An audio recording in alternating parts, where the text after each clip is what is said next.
Hello, my name is Nicolas Carter. I'm a Paraguayan harpist, and this is the Paraguayan harp. This is the national folk instrument of Paraguay, a small country landlocked in the heart of South America. This is an instrument, that was brought by the Spaniards, the Jesuit missionaries back in the 1600s. It was introduced to the Guarani people, the native people of the region of Paraguay, and they embraced it. They became great performers in that 100-year period that the Jesuits were developing their missions in the jungles of Paraguay. Now, eventually the Jesuits left and their missions were abandoned, but the tradition of harp playing continued to develop in Paraguay.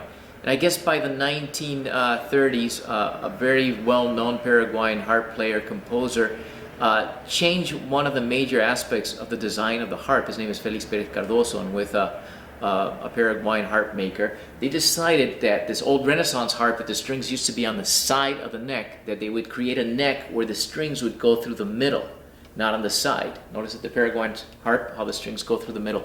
Anyways, what this did is, this is a very light sounding box, and actually gave a lot more the possibility of balancing a little more the tension of the strings in relationship to the box, and just created the quality of the sound that today is known as the Paraguay. That's why it's called the Paraguayan harp. Now, I was a kid, a Minnesotan boy that grew up in Paraguay, and I started to learn as a child, and I learned in the folk style, learning to play by ear, learning the bass pattern in relationship to the melody. This is a very syncopated rhythm.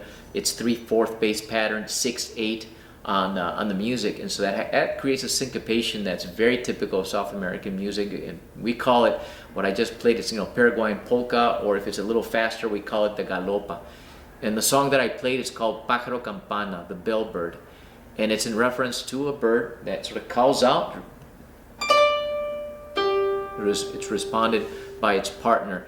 And the thing about this song that I would just like to point out, that it's really kind of like a hymn for us, the Paraguayan harp players, because the composer, Felix Perez Cardoso, left a very kind of high standard of expectation of what you could do with the Paraguayan harp. A lot of techniques that a lot of harp players have followed and used since then. So you would see things that are typical Paraguayan harp player, this sort of plucking the bass up on the top and giving a staccato sound, or this glissando that we use, or a lot of fast-paced movement with the strings on the strings. And this is all typical of Paraguayan harp music, and we all go through this process of learning the song, and by doing so we develop these intricate techniques. The song and the music in essence is very simple. It's primarily the technique decorations that characterize the Paraguayan harp music.